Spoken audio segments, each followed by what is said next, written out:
안녕하세요. 지 몸뚱아리 하나 간수 못하고 설치는 신우 때문에 남편 버린 30대 여성입니다. 남편과는 대학 다니던 시절부터 알고 지낸 사이예요. 처음에 남편과 알게 되었을 때 제 나이 22살, 남편 나이 26살로 제 눈엔 군대까지 다녀온 남편이 한참 어른같이 느껴졌지요. 그래서 좋은 오빠 동생으로 지내다가 한층 더 가까운 사이로 발전한 건 제가 대학을 졸업하고 직장 생활을 시작하면서였어요. 남편과는 비슷한 업계에서 일을 하게 되면서 만나는 일이 잦아졌어요. 저는 저대로 사회초년생의 고달픔을 남편에게 털어놓으며 위안을 찾았고 남편은 남편대로 저와 보내는 시간이 즐거웠다 하더라고요. 제가 직장 2년차가 되던 해 남편이 저에게 결혼을 전제로 만나보지 않겠냐 제안해왔고 저도 남편에게 호감을 느끼고 있던지라 그러자 했습니다.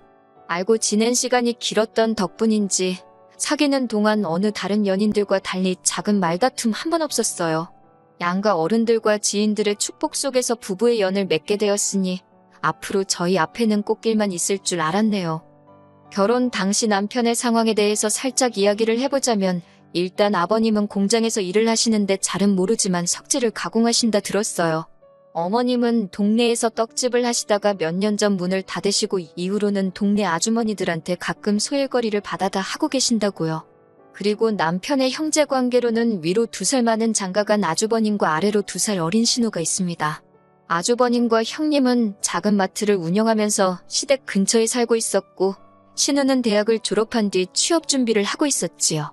경제적으로 넉넉한 환경은 아니었지만 그래도 가족들 모두 자기 몫을 한다고 해야 하나 한마디로 평범했어요. 한편 저희 친정의 경우 아버지는 초등학교 교사로 어머니는 고등학교 교사로 근무하셨습니다. 그러다 제가 결혼하고 얼마 지나지 않아 두 분 다 은퇴를 하셨고 지금은 두 분이 여기저기 여행 다니며 즐겁게 살고 계세요. 그리고 말이 나와서 말이지만 제가 형제자매가 따로 없는 외동이기도 했고 부모님 두 분 다 계속해서 맞벌이를 하셨던 덕분에 제 어린 시절은 주변 또래에 비해 유복한 편이었습니다. 신혼집 같은 경우 돈이 없었던 건 아니었지만 남편이 계속해서 이직을 목표로 하고 있던 탓에 지역을 정하기가 어려웠어요. 그래서 일단은 남편과 저 두 사람 직장 가운데 쪽에 위치한 빌라에 전세로 들어갔지요. 기본적인 가정가구도 잘 갖춰져 있어서 크게 불편할 것도 없었고요. 남편이 7천, 제가 7천 해갔는데 결혼식 비용이다. 전세다 뭐다 다 빼고 나니 2천 좀 안 되게 남았습니다. 깔끔하게 반반 나눴고 각자 관리하게 되었지요. 처음 몇 달은 너무 재밌게 잘 지냈어요. 정말 깨소금 볶는 신혼생활이었습니다. 친정 부모님도 친정 떠나 남편하고 사니까 그리 좋으냐며 놀리셨을 정도였지요. 하지만 얼마 지나지 않아 시댁에 한바탕 난리가 나면서 한마디로 온 집안이 쑥대밭이 되었습니다. 남편에게 2살 어린 신우가 있다고 했잖아요. 그런데 저희가 결혼하고 얼마 지나지 않았을 때 지나가는 말처럼 자기도 서울에서 취업 준비를 하고 싶다고 하더라고요. 당시 아가씨는 어머님 아버님과 같이 고향집에서 살고 있었습니다. 사실 20대 중반이면 한참 꾸미기 좋아하고 놀고 싶은 나이였으니 지방보다는 서울에 있고 싶은 그 마음을 이해 못하는 건 아니었어요.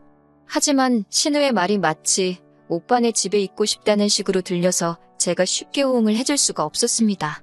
가뜩이나 집들이 때 어머님 아버님이 올라오셔서는 방에 하나가 남는다며 잘됐다고 가족들 누가 와도 쉴 수 있겠다 좋아하셨는데 그게 제 귀에는 꽤나 걱정스럽게 들렸거든요. 그리고 남편이랑 신우랑 따로 이야기를 했는지 어쨌는지는 잘 모르겠지만 이후로도 신우가 제 앞에서 2-3번 정도 더 서울에 살고 싶단 소리를 하긴 했었는데 제가 그냥 그러냐 하고 떨떠름하게 넘겼네요. 하지만 신우는 제가 생각했던 것 이상으로 진지했던 모양이에요. 그런 대화를 나누고 한 달도 되지 않아서 취업 준비를 핑계 삼아 서울에 있는 고시원으로 들어왔더라고요. 그때 솔직히 어머님께서 저를 좀 원망하시는 눈치였어요. 듣자하니 신우가 저한테 몇 번이고 서울에 가고 싶다 소리를 했다는데 그러는 애한테 시원하게 한번 우리 집으로 오라 소리 해주면 어디 덧났겠냐고. 당신 딸, 그러니까 신우가 그 일로 저한테 많이 서운해한다나요. 그 이야기를 들었을 땐 저도 좀 억울했던 게 솔직히 신우가 처음부터 저에게 단도직입적으로 물어봤다면 저도 며칠은 와 있으라고 했을 수도 있지요. 그런데 자꾸 빙빙 돌려서 서울 좋냐, 서울 가서 살고 싶다, 그런데 돈이 없다, 그런데 서울 살면 너무 좋겠다. 그런 소리만 해대니 막말로 제가 뭐가 아쉬워서 먼저 우리 집에 와 있으라고 판을 깔아주겠어요? 하지만 여기까지도 어머님이 제 면전에 대고 뭐라고 화를 내고 그러신 건 아니니 그냥 억울하다 생각만 하고 넘겼습니다. 그런데 신우도 진짜 골 때리더라고요. 올라온 지 3개월 만에 사고를 쳐도 아주 큰 사고를 쳤거든요. 그건 바로 같은 고시원 위층에 사는 남자랑 연애를 했답니다. 연애만 했으면 다행이겠지만 그 와중에 애가 생겼다고 울면서 저희 남편과 아주버님께 어쩌냐고 전화를 했던 모양이에요. 두 남자가 그 자식 죽여버린다면 난리가 났는데 저나 형님 생각은 아니 애를 뭐 혼자 만드나요. 둘이 쿵짝이 맞으니 생긴 거 아니냐는 거였지요. 그런데 더 어이가 없는 건 남자 쪽에서 대번에 결혼 안 한다고 그랬답니다. 가서 지우던지 혼자 낳아 키우던지 마음대로 하라고 자기는 결혼 생각 없다고 아주 발뺌을 하더래요.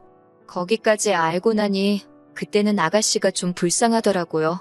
형님도 일을 어쩌면 좋냐, 어머님 아버님께는 뭐라고 말하냐, 머리가 아파 죽겠다 하시고 사실 아주버님과 형님은 애들도 둘이나 키우고 있었으니 여러 가지로 저보다 더 마음이 복잡하지 않았을까 싶어요.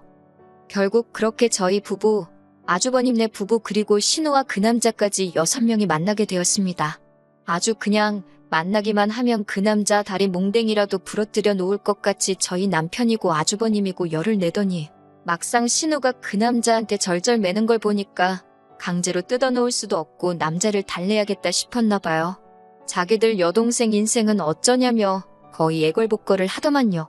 빈정거릴 생각은 없지만 그런 오빠들을 옆에 두고 남자한테 잘 보이려고 전전긍긍하는 신우를 보고 있으니 한심하기 짝이 없었네요.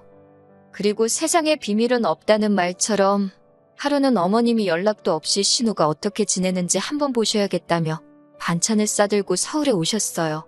그리곤 모든 상황을 알게 되시었지요.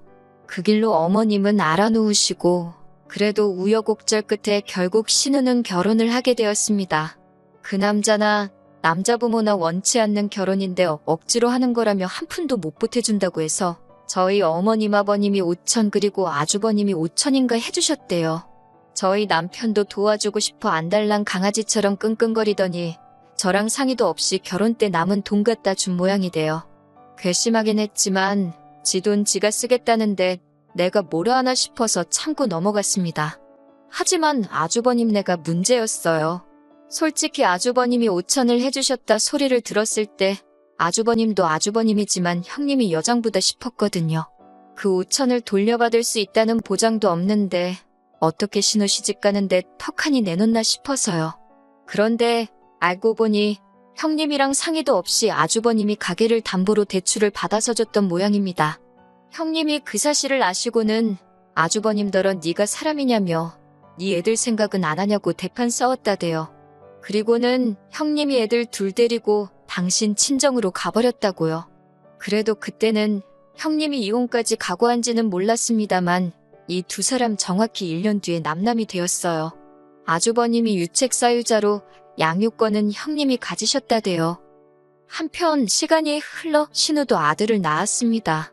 아주버님이나 제 남편 둘 다 처음 생긴 조카라며 어지간히 이뻐하더라고요. 신우 남편도 애가 나오고 나니까 전과 달리 신우나 얘한테 잘하는 듯 했고요. 게다가 아버님 소개로 아버님 친구분 공장에 취업해 일도 착실하게 다닌다고 아버님이 좋아하셨지요. 하지만 문제는 신우였습니다. 신우는 애를 낳고 나더니 전처럼 다시 놀기 좋아하는 철부지로 되돌아가더라고요. 어머님이 하소연하듯 말씀하시길 신우 남편한텐 친정에 갔다 온다고 해놓고 애만 어머님께 맡겨두고 밤새 술 먹고 다니기도 수차례였다대요. 걸핏하면 자기 남편한테 어머님을 팔아댄 거지요. 그러다 결국 사단이 났어요. 출산하고 반년 정도 지났을 때였는데 하루는 신우가 뜬금없이 폭탄 선언을 하더라고요. 남편하고 이혼하고 싶답니다. 한다는 말이 자기가 애 아빠, 그러니까 자기 남편을 사랑하지 않는다면서 자기에게 진정한 사랑이 찾아왔다나요. 아버님 공장에는 파키스탄에서 온 직원이 한 명 있었는데 그 사람을 사랑한다나? 그래서 같이 돈 벌어서 파키스탄에 갈 거라고요. 상황은 점점 생각지 못한 방향으로 흘러갔습니다. 그래, 이혼하자. 그렇게 나올 줄 알았던 신우 남편이 애한테는 엄마가 필요하다며 이혼을 못 해준다고 버텼거든요. 신우는 신우대로 처음에 애 생겨서 결혼하자 했을 때 안 한다며 자기를 얼마나 멸시하고 모욕감을 줬었냐며 그런데 왜 이제는 안 놔준다고 난리냐고 악을 써댔고요. 드라마에서나 볼 법한 일들이 자꾸 시댁에서 벌어지니까 따로 TV를 볼 필요가 없대요. 어머님은 또다시 머리 싸매고 누우시고 아버님은 아버님대로 공장 가서 그 직원 죽인다고 그러시는 통에 경찰서까지 다녀오시고 집안 꼴이 말도 아니었지요. 그나마 저희 부부는 서울에 있어서 전해 듣는 게 반이었지만 가까이 산다는 죄로 죄다 지켜봐야 했던 아주버님은 하루하루가 죽을 맛이었는지 오죽하면 헤어진 형님한테 전화를 해서 하소연을 했다고요. 하지만 신우의 일이 저한테까지 영향을 미칠 줄이야. 신우가 이혼 소송을 한다고 난리를 치던 무렵이었어요. 남편이 저에게 상의할 일이 있답니다. 상황 돌아가는 꼴을 봤을 때 신우에 관한 이야기라는 건 당연히 바로 눈치챘지요.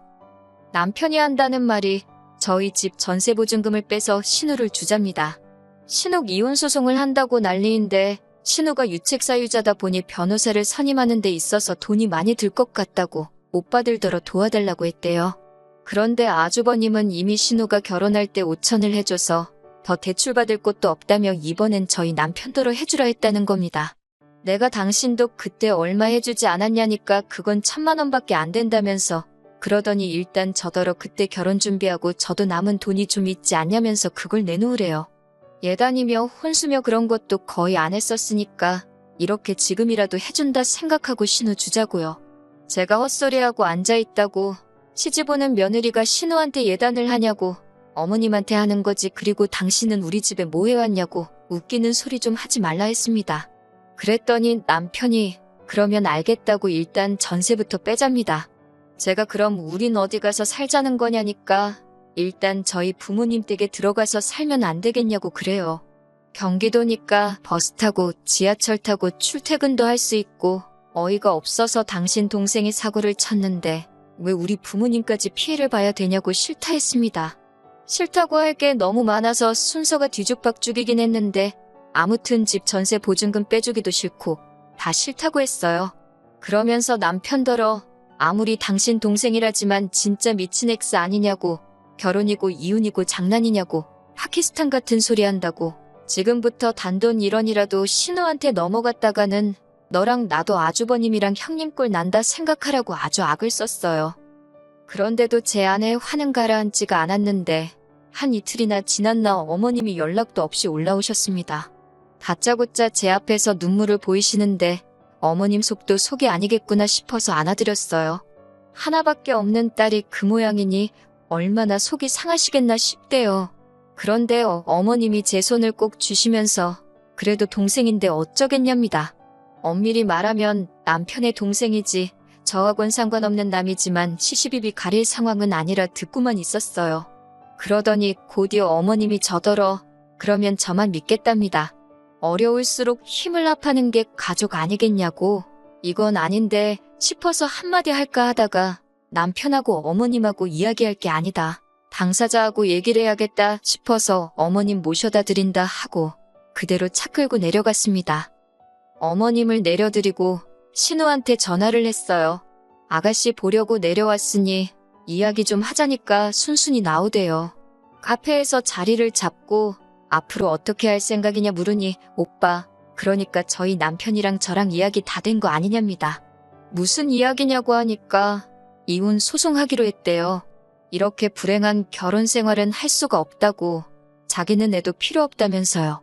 저는 오빠가 뭐라고 했는진 모르겠지만 아가씨 이혼 소송비 대주면 우리는 헤어지기로 했다. 우리 부부도 아주버님네처럼 헤어지길 바라는 건 아닐 거 아니냐. 그러니 잘 사는 오빠들 그만 건들고 아가씨 본인 앞가림은 스스로 해라 했습니다. 그런데 좋은 말로 타이르든 말을 하니까 제가 만만해 보였나 봅니다. 저더러 제3자 주제에 왜 이래라 저래라냐면서 저더러 빠져있으래요. 그래서 결국 험한 소리가 나갔지요. 지 몸 하나 간수도 못하고 사는 게 불쌍하다고 사랑 같은 소리 한다고 네 덕에 형제들 죄다 호래비 만들어서 좋겠다고 미친 엑스야. 정신 차리고 살라고요. 그제서야 말문이 막혔는지 신우가 절멍한 표정으로 쳐다보던데 그러던지 말던지 뒤로 하고 차 끌고 올라왔습니다. 집에 도착하니 그새 신우가 남편한테 일렀는지 저더러 어떻게 자기 여동생한테 그런 소리를 할 수 있냐고 실망이라고 따지더군요. 그래서 그렇게 불쌍하면 네가 네 동생 데리고 살라고 했어요. 이 집 전세 보증금 나오면 정확히 반반 가르자 했고요. 나는 그 돈 가지고 친정으로 돌아갈 테니 너는 네 여동생한테 꼬라박던지 말던지 맘대로 하라니까 자긴 저랑 안 헤어진답니다. 그런데 저흰 청약대의 혼인신고 전이었거든요. 그러니 남편 말에는 뭐 힘이 없었지요. 하루빨리 전세 계약한다는 사람이 나타나야 되는데 하며 지금은 친정에 와 있습니다. 전세 계약은 제 이름으로 해뒀던지라 별 걱정도 안 되네요. 신우 그 물건은 인생의 쓴맛을 한번 봐야 돼요, 진짜. 지 때문에 오빠 둘 다 이혼하고 이게 무슨 꼴이냐고요? 어머님 아버님은 형님 때도 그러시고 무슨 자신감이신지 며느리들한테 지금이라도 숙이고 들어오라는 건지 모르겠습니다. 딸 간수나 잘하셨으면 좋겠네요.